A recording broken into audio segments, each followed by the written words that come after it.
하나님의 말씀 함께 보겠습니다. 누가복음 23장 33절에서 43절까지의 말씀입니다. 누가복음 23장 33절에서 43절까지의 말씀 교독하고 마지막 절 같이 읽도록 하겠습니다. 해골이라 하는 곳에 이르러 거기서 예수를 십자가에 못 박고 두 행악자도 그렇게 하니 하나는 우편에 하나는 좌편에 있더라. 이에 예수께서 이르시되 아버지 저들을 사하여 주옵소서 자기들이 하는 것을 알지 못함이니라 하시더라. 그들이 그의 옷을 나눠 제비 뽑을새 백성은 서서 구경하는데 관리들은 비웃어 이르되 저가 남은 구원하였으니 만일 하나님이 택한 자 그리스도이면 자신도 구원할지어다 하고 군인들도 희롱하면서 나와 신포도주를 주며 이르되 내가 만일 유대인의 왕이면 내가 너를 구원하라 하더라. 그의 위에 이는 유대인의 왕이라 쓴 해가 있더라. 달린 행악자 중 하나는 비방하여 이르되 내가 그리스도가 아니냐 너와 우리를 구원하라 하되 하나는 그 사람을 꾸짖어 이르되 내가 동일한 정죄를 받고서도 하나님을 두려워하지 아니하느냐. 우리는 우리가 행한 일에 상당한 보응을 받은 것이니 이에 당연하거니와 이 사람이 행한 것은 옳지 않은 것이 없느니라 하고 이르되 예수여 당신의 나라에 임하실 때에 나를 기억하소서 하니 다같이 예수께서 이르시되 내가 진실로 내게 이르노니 오늘 내가 나와 함께 낙원에 있으리라 하시니라. 아멘. 아멘. 할렐루야. 할렐루야. 우리 예배 가운데 함께 하시는 주님 찬양하고 또 함께 우리 십자가 예배에 동참하고 계신 모든 주님의 백성들 또 하나님의 자녀들 되신 여러분들을 주의 이름으로 축복합니다. 여러분 우리가 이 자리에 있을 수 있는 것이 하나님의 큰 은혜인 줄 믿습니다. 예, 이 자리에 있다는 것은 아프지 않다라는 것이고요. 아직 안 죽었다라는 것이고, 네, 살아있다라는 것이고, 또 특별한 사건 사고가 없었다는 것이겠죠. 하나님이 우리에게 그러한 은혜를 주셨어요. 그래서 이 자리에 앉아 있는 것만 해도요, 여러분 이미 기본은 채우고 가는 겁니다. 왜요? 하나님께서 우리에게 그 예배할 수 있는 은혜를 주셨기 때문에 그렇습니다. 할렐루야, 할렐루야. 네. 고난주가 아니라서 매주 교회 오시는 게 고난은 아니시죠? 아니죠. 네, 저는 조금 고난이에요. 왜? 아니 다른 의미에서 매일 설교를 준비해야 된다는 게 사실은 쉽지는 않습니다. 그러나 예수님의 고난에 비하면 뭐 아무것도 아니라고 생각하고 또 말씀을 매일 전할 수 있다는 것이 힘들지만 동시에 또 기쁨이고 감사입니다. 그래서 예, 저는 좋아요. 감사하고 또 하나님의 은혜에 또 감사합니다. 계속해서 여러분 기도해 주셔서 또 저를 위해서도 기도해 주셔서 계속 이 고난주가 말씀 사역 잘 감당할 수 있도록 내일 우리 성금요일 예배, 성금요일 예배는 기본적으로 그리스도인이라면 나와야 되는 예배겠죠. 네, 성금요일 예배 안 나오면 어디 가서 그리스도인이라고 얘기하면 안 될 것 같아요. 네, 그래서 같이 함께 나와서 모두가 그동안 못 나오신 분들도 나오셔서 오늘 아마 성금요일 예배 내일 나오시려고 좀 덜 나오신 것 같아요. 준비하시느라고 얼마나 그 마음이 귀합니까? 미리 딱 준비하고 에너지 잘 보충했다가 내일 나오셔가지고 예배하시려고. 하여튼 여러분 우리 같이 함께 내일 성금요일 예배 하나님의 은혜를 기대하면서 또 준비하는 그런 시간들이 오늘 내일 됐으면 좋을 것 같습니다. 십자가를 지기 위해 용서를 선언하라라는 제목으로 오늘 말씀 전하려고 합니다. 요즘 우리가 요즘 시대는 이제 자기 PR 시대예요. 특별히 미국에서는 자기를 스스로 이렇게 나타내지 않으면 손해라고 합니다. 미국에서 다니는 친구들 얘기 들어보면 이 한국인들은 겸손의 미덕이 있어가지고 자꾸 자기가 한 것도 안 했다고 괜찮다고 뭐 이렇게 하는데 그러다가 다 승진해서 탈락. 근데 이 외국 친구들은 별로 한 것도 없는데 자기가 다 했다고 막 이렇게 얘기하고 조금 이렇게 부풀려서 과장하고 해서 고가 점수를 높이 받아가지고 셀프 이밸류에이션 다 하니까 다 막 승진 막 착착착 하고 그런다고 하더라고요. 자기를 알리고 자기를 이렇게 부각시키는 이 시대를 우리가 살아가고 있습니다. 그런데 좀 나쁜 사람들, 좀 이렇게 고약한 사람들은요, 자신을 높이기 위해서 다른 사람의 약점과 치부를 집요하게 부각시키고 또 파헤치면서 자신을 다른 사람을 깔아뭉개면서 자신을 이렇게 올리려고 하는 사람들이 있습니다. 대표적인 게 뭘까요? 선거, 네거티브 전략이라는 게 있습니다. 상대방, 나와 이렇게 아주 경쟁 관계에 있는 상대방의 그 후보자들의 약점과 치부를 계속 파헤치면서 네거티브 전략을 써서 표를 얻어내는 것. 근데 이 방법을 왜 쓸까요, 여러분? 왜요? 통하니까. 네, 그게 통하니까요. 워킹하니까. 그렇게 해서 당선이 될 수도 있으니까요. 그래서요, 여러분. 그런데 참 선거에 나오는 것 자체가 이런 요새 지금 선거철이잖아요. 미국도 계속 지금 선거가 진행되고 있고 한국은 지금 국회의원 선거 계속 하고 이제 진행 중인데 선거 운동이 자신의 이런 모든 치부가 다 드러나는데 나오면 근데도 그 나와서 국회의원 한번 해보겠다고 하는 그 마음이 사실 전 참 이해가 안 됩니다. 나오면 세상 말로 다 까발려지는 거잖아요. 모든 게. 그런데도 사람이 그렇다고요. 그 권력을 한번, 그 자리를 한번 차지해 보겠다고 나오는 걸 보면 그 사람, 그 상대방의 약점을 막 집요하게 파헤치는 그 사람이나 아니면 한번 그 자리 한번 해보겠다고 나오는 그 사람이나 뭐 별 다를 바가 없다라는 생각이 들긴 하지만 여러분, 그렇게 서로 치고받고 약점을 들춰내고 비방하고 비난하는 그러한 모습이요, 그냥 그들만의 리그가 아니라 그것을 지켜보는 많은 국민들, 또 우리에게는 어떠한 영향을 주는지 아십니까? 정신적 피로감이 심해요. 피로감이 심해요. 그걸 보면 유쾌하지 않아요. 그리고 실제로 그렇게 해서 어떤 사람이 당선이 돼서 이제 국민을 위해서 일하는 국회의원이 되거나 아니면 대통령이 돼도요, 그 사람의 모든 치부를 다 알게 된 다음에 그 사람에 대한 존경과 그 사람을 밀어주고 서포트할 마음이 생길까요? 안 생기죠. 이미 다 만시창하게 된 사람인데 뭘 그 사람이 어떻게 일을 할 수 있겠습니까? 안 되죠. 그래서요, 저는 우리 기독교인들이 정말 중요한 사명이 있다고 생각합니다. 이런 비판과 비방하는 이러한 분열의 영이 우리 가운데서 사라지기를 간구하며 소망하며 기도해야 될 줄 믿습니다. 그 사명이 우리에게 있어요. 지금 우리가 사는 사회는요, 정말 이런 비방과 비판, 이 분열의 영이 너무나도 난무하는 이 시대입니다. 그런데 이러한 상황에서 누군가를 용납하고 누군가를 이해하면서 나아가는 이 용서, 용납, 포용, 이 성경의 말씀을 이루는 자로 우리가 어떻게 살아가야 될 수 있을까? 오늘 한번 고민해 볼 수 있기를 원합니다. 여러분, 우리가 오늘 지금 읽은 이 십자가에 예수님이 지금 달리신 이 장면을 살펴보면, 우리가 십자가를 보면 이렇게 예수님의 십자가만 보이죠. 근데 줌아웃을 쭉 해서 밖으로 당겨 보면 멀리서 십자가, 갈보리산 골고다 언덕을 바라보면 십자가가 몇 개가 보입니까? 3개가 보입니다. 네, 3개가 보여요. 예수님께서 같이 십자가에 달린 또 다른 2사람이 함께 있었다고 성경은 기록하고 있습니다. 2명이 더 달려 있습니다.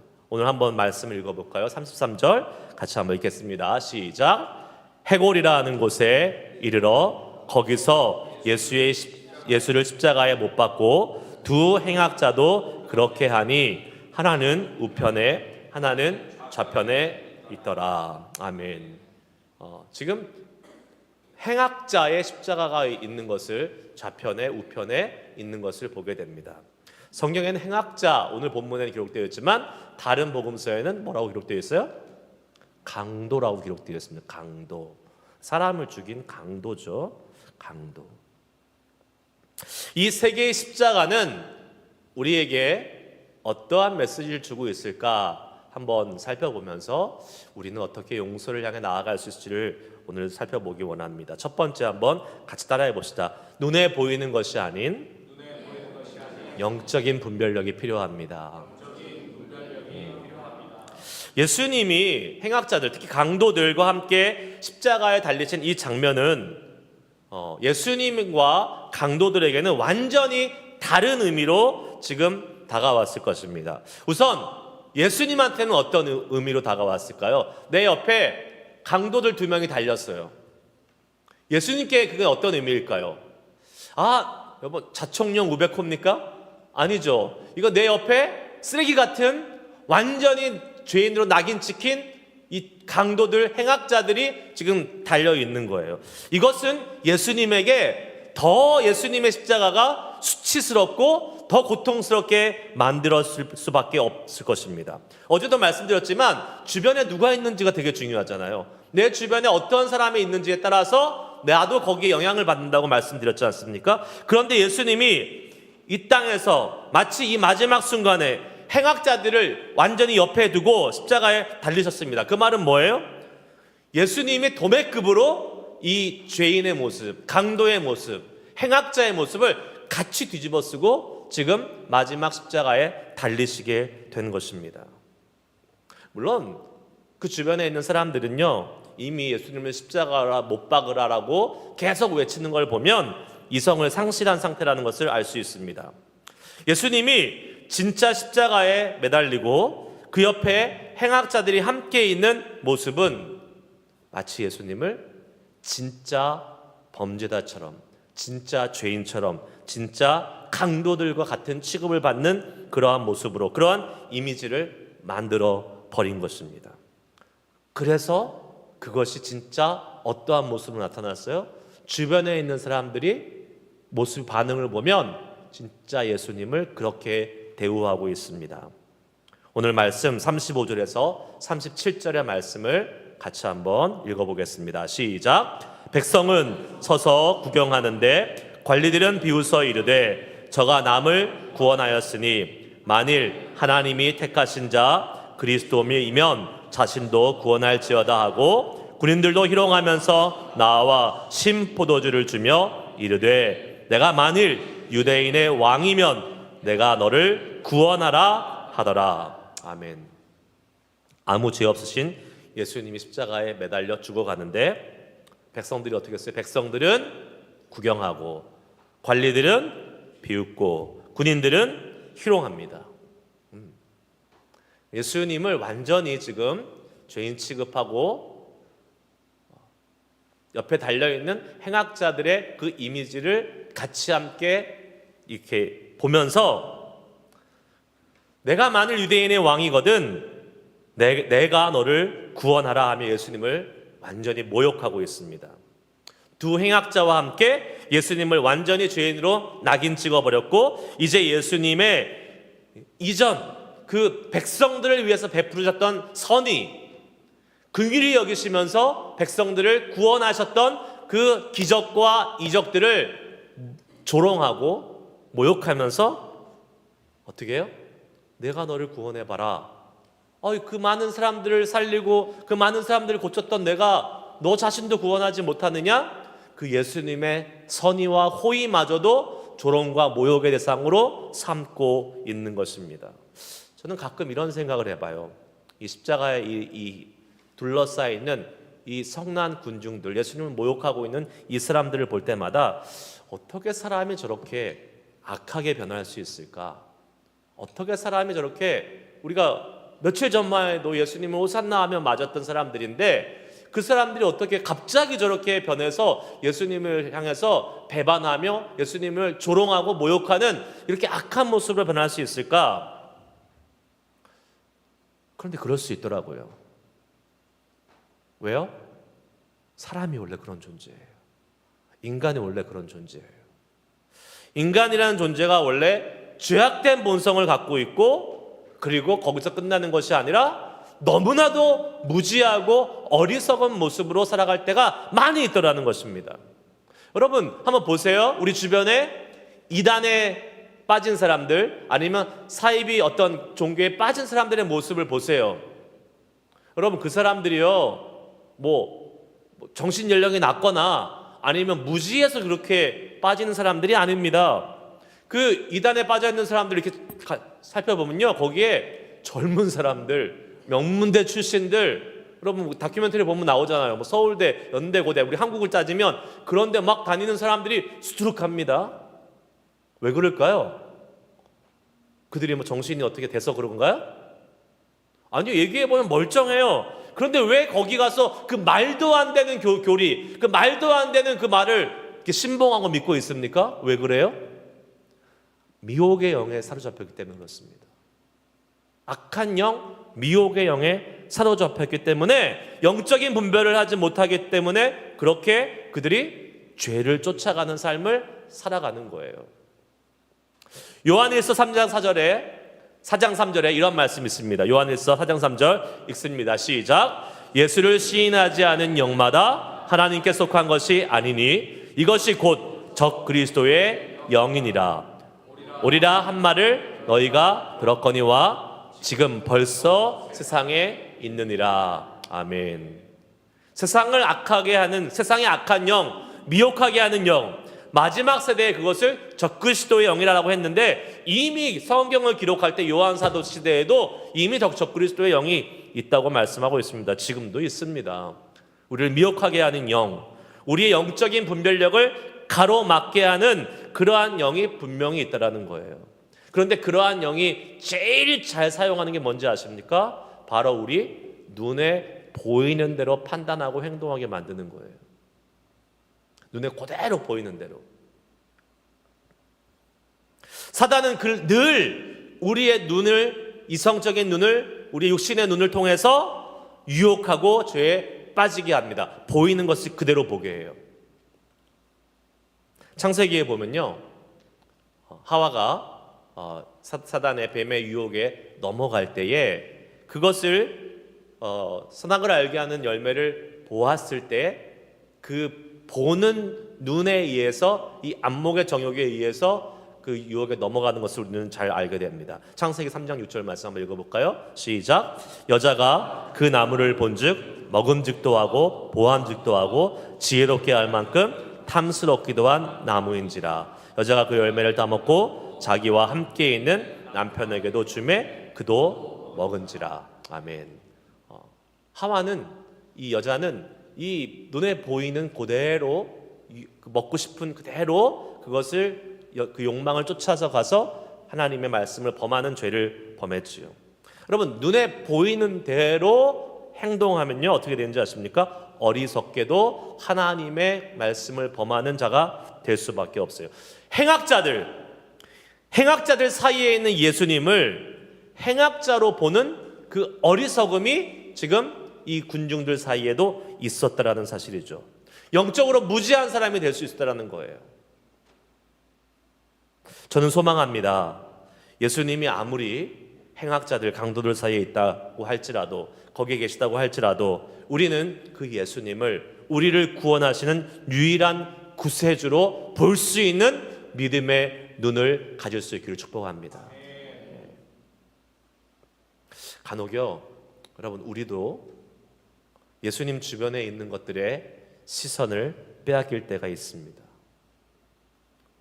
우리 예수님을 봐야 되는데 예수님 주변에 있는 행악자들의 우리의 시선이 빼앗길 때가 있다는 거예요. 여러분, 우리가 교회에 올 때 왜 옵니까? 주님을 만나고 주님과 교제하기 위해서 옵니다. 그런데 여러분, 우리의 눈이 주님만을 보고 있습니까? 우리의 눈에 우리의 시선을 빼앗는 것들이 많이 있습니다. 교회의 환경, 눈에 보이는 것들, 특별히 찬양팀이 오늘은 찬양을 잘했나? 찬양대가 오늘 몇 명이 섰나? 교인들은 오늘 몇 명이 왔나? 이 눈에 보이는 것들을 통해서 우리가 마음의 영향을 받고 거기에 마음을 빼앗겨서 예수님을 제대로 보지 못할 때가 많이 있다라는 것입니다. 그러나 여러분, 우리의 육신의 눈이 아닌 우리의 믿음의 눈을 열어서 예수님 그분께 집중하고 예수님 그분을 바라볼 수 있는 우리가 되어야 될 줄 믿습니다. 고난주간에 여러분, 우리의 눈을 빼앗는, 우리의 믿음의 눈을 보지 못하게 하는 다른 것, 예수님이 하는 다른 것에 우리의 눈이 가게 만드는 그것이 무엇입니까? 그리고 혹시 거기에 우리가 마음을 빼앗기지는 않습니까? 저는 여러분께 말씀드리고 싶습니다. 그것으로부터 우리의 눈을 돌려서 다시 예수님을 집중하시길 바랍니다. 우리를 위해서 십자가에 달리신 구원자 예수 그리스도, 기꺼이 목숨을 내어주신 예수 그리스도, 하나님의 아들 예수 그리스도, 그분을 바라보고 그분을 집중할 수 있는 우리가 되어야 될 줄 믿습니다. 여러분, 예수님이 나를 위해서 무엇을 하셨는지, 예수님이 나를 얼마나 사랑하시는지 그것을 영적인 눈을 들어서 보고 분별할 수 있는 우리들이 되어야 될 줄 믿습니다. 여러분은 이 고난주간에 뭘 보고 계세요? 우리의 영적인 판단력을 흐리게 만드는 예수님 주변에 있는 것들에 마음을 빼앗기지 않도록 다시 한번 우리가 눈에 보이는 것이 아닌 진정 하나님이 우리에게 보여주시고자 하는 그 거룩하신 구세주 되신 예수님을 온전히 바라볼 수 있는 우리들이 될 수 있기를 주의 이름으로 축복합니다. 두 번째, 한번 따라해 봅시다. 용서의 선언은 사람을 살립니다. 골고다 언덕의 새 십자가의 장면을 다시 한번 우리가 살펴보면 그것이 예수님에게는 수치스럽고 예수님에게는 더욱더 예수님을 고난스럽게 만들었지만 어떤 사람에게는 구원의 길, 극적인 구원을 얻는 은혜의 기회가 되었습니다. 누구입니까? 바로 행악자, 그 옆에 달렸던 두 사람 중에 한 명입니다. 오늘 같은 장면이 똑같이 기록된 마태복음에서는 원래 처음에는 이 두 강도가 모두 다 예수님을 욕했습니다. 비난했다고 기록하고 있어요. 마태복음 27장 44절 한번 읽겠습니다. 시작. 함께 십자가에 못 박힌 강도들도 이와 같이 욕하더라. 아멘. 같이 욕했어요. 강도들이 같이 처음에는 예수님을 욕했습니다. 이 강도들의 심리 상태가 어땠는지 우리는 쉽게 짐작할 수 있습니다. 둘 다 지금 예수님을 막 비난하면서 욕하고 있습니다. 비방하면서 이들이 같이 욕했다는 것을 추측해 보겠는데, 이들은 세상에 대한 불만이나 이 지금 마지막 순간에 대한 원망으로 지금 가득 차 있는 것입니다. 누구 한 명 걸리기만 해봐, 내가 그냥 거기다 다 쏟아놓고 죽을 거야, 이러한 지금 마음으로 양옆에서 지금 있는데, 그 가운데 예수님이 딱 있잖아요. 타겟이 된 거죠. 죽기 전에 그들이 쏟아부을 수 있는 모든 욕은 다 지금 쏟아부으려고 하는 그러한 상황. 예수님이 욕바지가 된 거죠. 질 좋은 사람은 아닐 것 같습니다. 그렇게 쉽게 변할 것 같지 않은, 어떻게 보면 악한 사람, 악질 중에 악질 강도들의 모습이 아닌가 싶습니다. 그런데 참 신기하게도 그 중에 한 명이 태도를 바꿉니다. 여러분, 사람이 태도를 바꾸는 거 이거 쉬운 일 아니잖아요. 그리고 이제 죽으면 끝나는 건데, 거기서 뭘 바꾸고 새로운 결심을 하고 뭘 합니까? 그냥 욕 시원하게 하고 그냥 죽어버리는 게 더, 어떻게 보면 그 사람의 여태까지의 그런 보이는 그 모습이나 삶을 봤을 때는 더 맞을 텐데, 한 사람이 완전히 태도를 바꿔서 그렇게 욕을 하던 예수님을 향해서 구원의 손길을 요청합니다. 42절 오늘 본문 말씀 같이 읽습니다.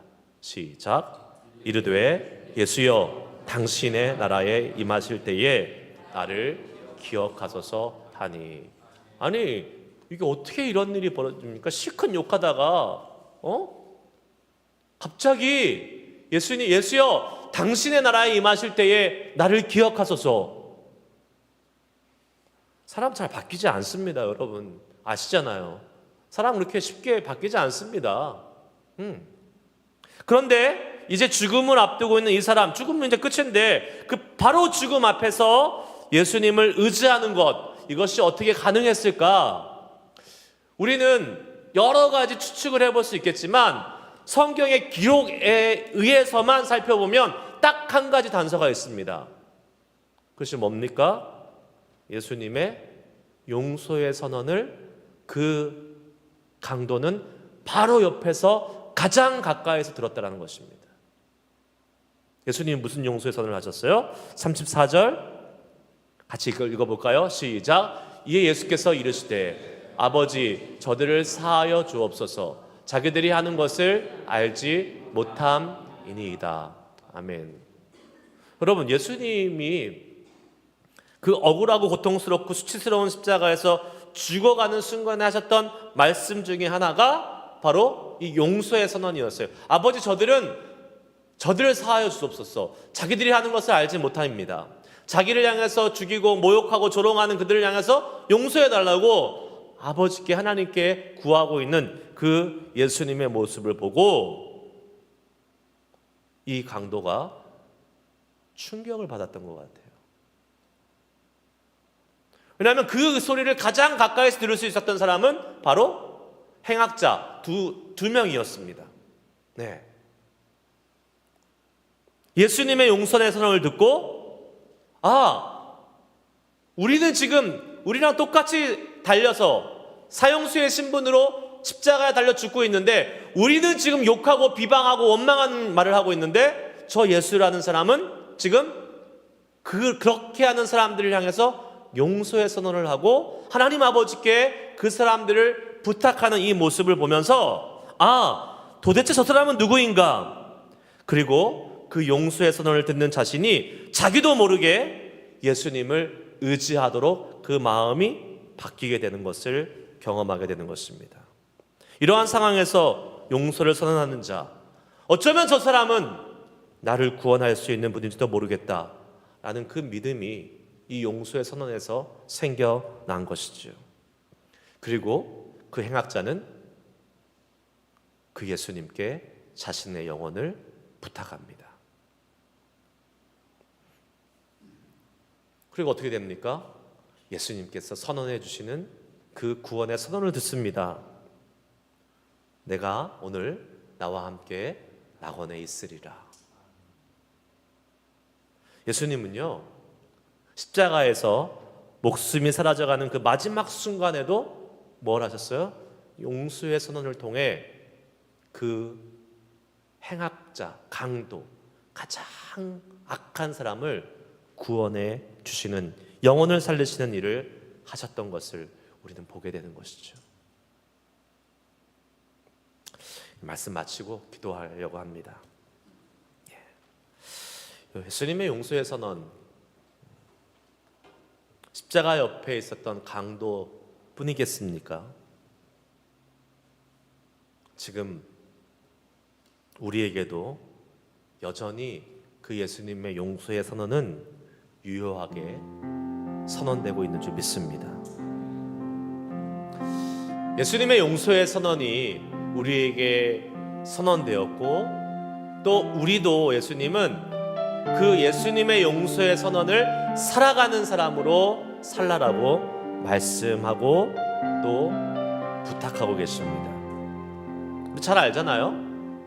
예수님께서, 베드로가 예수님께 물었잖아요. 도대체 몇 번 용서해야 됩니까? 몇 번 하라고 그랬어요? 7번씩. 7번, 70번까지도. 7번씩, 70번까지도. 여러분, 고난주간을 맞아서 우리가 가장 많이 고민하고 또 우리가 좀 변하고 싶고 또 이루고 싶은 많은 기도의 제목이 있지만 그 중에 가장 대표적인 것을 꼽자면 아마 나도 용서하는 사람이 되고 싶다, 나도 여러 사람을 품는 사람이 되고 싶다, 이러한 주님의 모습을 닮아서 십자가에서 용서해 줬던 예수님처럼 나도 그 예수님의 용서를 닮고 싶다라는 그러한 소망을 우리는 다 가지고 있을 것입니다. 그런데 그거 쉽지 않습니다. 우리 안에 여전히 분노가 있고 억울함이 있고 분함이 있습니다. 우리 안에 자리 잡고 있는 이러한 우리의 그러한 어떤 죄악된 본성들, 이것이 우리 안에서 계속 살아있기 때문에 우리가 용서의 사람, 예수님을 닮아가는 사람 되지 못할 때가 많이 있습니다. 그런데 방법 한 가지 있어요. 뭡니까? 나의 분함, 나의 억울함, 나의 원통함보다 더 크신 예수님의 용서가 나에게 주어지고 깨달아질 때, 경험될 때 우리는 나의 모든 죄를 사하신 예수 그리스도의 그 용서를 힘입고 나도 용서의 자리로 나아갈 수 있는 것입니다. 여러분, 그 작년에 우리 단일 기도회 할 때 안경선 선교사님께서 손양원 목사님의 3대 정신이라는 말씀을 간증을 한 적이 있어요. 기억나세요, 여러분?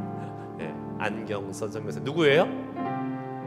손양원 목사님의 두 아들을 죽인 사람의 아들이에요. 아들. 여러분 잘 아실 거예요. 이분이 그 사실을 알고 엄청난 그 죄책감, 그리고 고난, 고뇌. 우리 아버지가 손 목사님의 아들을 죽였어. 그러니까 손양원 목사님은 용서하시고 자기 아버지를 어떻게 해요? 네, 양아들로 삼았지만 그 용서와 그 사랑이 자기에게는 너무나 큰 부담감과 너무나 큰 죄책감으로 다가온 거예요. 그러니까 항상 그랬대잖아요. 하나님 저를 죽여달라고. 그 마음의 짐, 고뇌가 너무나 커가지고, 그래서 어느 날 갑자기 피를 토하면서 병원에 입원했는데 치료도 다 거부하고 나 이대로 죽는 게 좋겠다라고 생각하고 이 안경선 이 선교사님이 그냥 포기하고 있는데 그 병실에서 갑자기 환상을 보죠. 십자가에서 피를 뚝뚝뚝 흘리는 한 사람이 찾아와서 말씀해줬더라는 거 아닙니까? 이런 말씀하실 때잖아요. 야, 네 아버지는 손양원 목사님의 두 아들, 이름이 뭐죠? 동인 동신을 죽였지만 너는 나를 죽였다. 너는 나를 십자가에 못 박았다. 그런데 그 예수님의 그 선언을 듣는 순간 이 안경선 선교사님이 그 예수님의 그 말이 자기의 죄를 위해 십자가에 죽으신 예수님의 용서의 말로 들렸다는 거예요. 그리고 나서 자기의 아버지도 용서할 수 있었고 또 그렇게 죄책감에 시달렸던 자신도 용서할 수 있었다고 고백하였습니다. 왜 그렇습니까? 자신이 십자가에 못 박혀 죽인 예수님이 용서의 선언을 해주셨기 때문에 그래요. 저는 오늘 이 시간, 우리가 같이 함께 기도하는 이 시간을 통해서 우리를 용서하신 예수님을 우리가 먼저 더 깊이 만나야 된다고 믿습니다. 우리가 그 예수님의 용서를 깊이 체험하고 깊이 경험하지 않으면 절대로 우리는 용서하는 길로 나아갈 수 없습니다. 용서하라는 예수님의 이 화목케 하는 직책을 절대로 우리는 감당할 수 없습니다. 안 됩니다. 여러분, 우리가 사는 이 시대는 이 미움과 깨어짐과 분열이 너무 많은 시대예요. 사랑하고 용납하고 용서하는 것은 찾아보기가 어렵습니다. 그냥 말 그대로 이해는 이, 눈에는 눈의 시대가 되어버렸어요. 예수 그리스도의 용서를 우리가 경험하지 않고는 절대로 우리는 그 용서의 삶으로 나아갈 수 없습니다. 여러분, 오늘 이 시간 저는 다시 한번 여러분께 도전하고 여러분께 간청합니다. 우리 안에 있는 아직도 미움과 용서가 쌓여있는 부분들이 있고, 아니 내가 내 자신도 용서하지 못하는 부분들이 있다면 이 시간 예수 그리스도의 용서를, 그 선언을 듣고 주님 앞에 다시 한번 나아가고, 또 하나님의 그 용서의 선언으로 우리도 살리실 뿐만 아니라 우리를 통해서, 우리가 선언하는 용서를 통해서 또 다른 사람을 살려가는 그 사명을 이루어가는 자로 살아가겠습니다 라는 그러한 결단과 주님을 향한 마음을 우리가 올려드렸으면 좋을 것 같습니다. 우리 시간 함께 찬양하면서, 주님, 흠도 죄도 없는 당신께서 십자가에 못 박혀 죽으셨는데 내가 그 주님을 십자가에 못 박은 것이나 마찬가지 아니겠습니까? 아니 주님, 내가 그 주님을 십자가에 못 박았습니다. 우리의 이 고백이 오히려 하나님 입장에서는 내가 너를 용서했다, 내가 너를 용서하기 위해 십자가에 못 박혔다 라는 그 주님의 용서의 선언으로 우리가 듣고 주님 앞에 오늘 이 시간 그 은혜와 그 감사와 그 사랑으로 우리가 용서를 실천하고 살아가는 삶으로, 그래서 이 땅에 정말 평화를, 화목을 이루어가는 자로 살겠습니다 라고 소망하며 결단하며 기도할 수 있기를 소망합니다. 우리 함께 찬양하시겠습니다.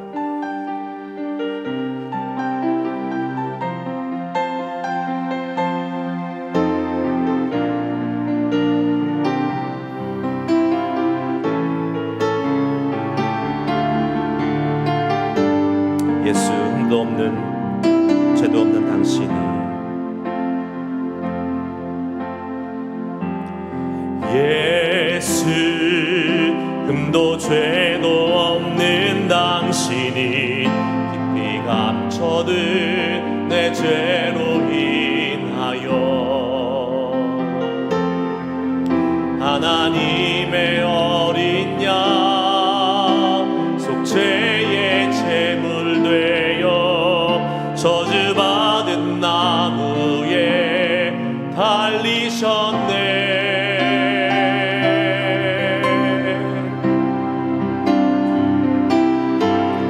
내가 예수를 당신을 부인했습니다. 내가 예수를 당신을 못 박았습니다. 당신이 행하신 일 모든 약속을 다 잊고 십자가에 예수를 매달았네. 내가 예수를 당신을 부인했습니다. 내가 예수를 당신을 못 박았습니다. 나의 모든 죄를 지고 아버지께 인도하시는 내가 예수를 못 박았습니다. 내가 예수를 당신을 부인했습니다. 내가 예수를 당신을